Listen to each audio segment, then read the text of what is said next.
Today's guest is the former owner of Daniele, which back in the day when I was eating meat was my one and only go-to prosciutto.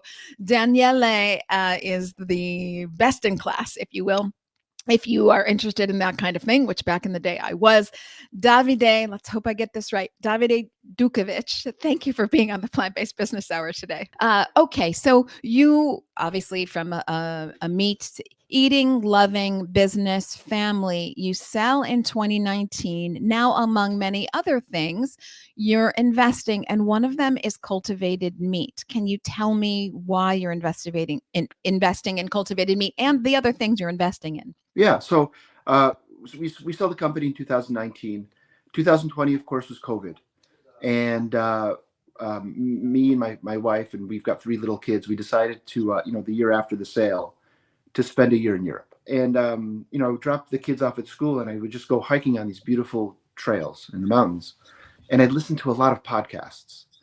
And one of the podcasts that just kind of blew my mind was about cellular agriculture, lab-grown meat. It was the first time I'd ever heard of the concept, and it was kind of like I was thunderstruck by it. And I think one of the reasons that it was so impactful is because I saw technology revolutionize so many industries. Most namely Uber with taxis, or Airbnb with hotels. And I was always wondering, how will technology revolutionize this ancient industry that I was in, the meat industry? I knew that there was gonna be something, right? I didn't know what it would be. Mm-hmm. And so there I was walking on this trail for the first time, hearing about this technology, and it was just kind of like it was mind blowing.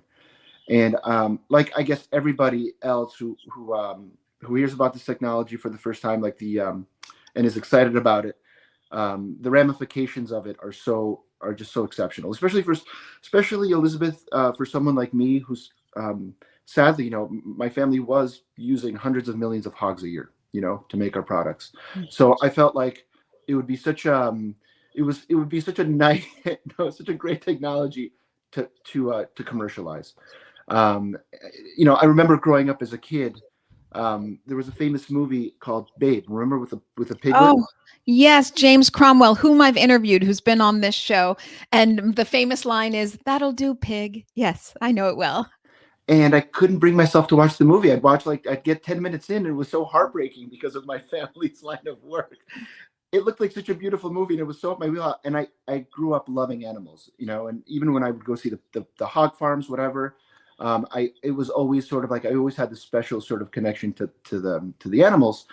And so I thought, wow, this technology could be such a nice sort of like an ethical a punctuation mark maybe to my life and to my family story. I took it very, very personally, and needless to say, obviously, the ramifications of the environment are so wonderful, and of the human pathogen, the strains that come from animals, and so all of these other great benefits. And I got really kind of like mesmerized by it.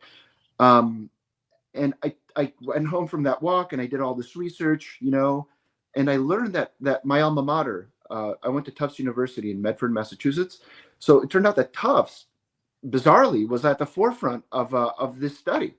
And so, I was like, man, this is like, I felt like it was, I don't know. It seemed to me like there was something there that I needed to explore more, almost like it was calling out to me personally.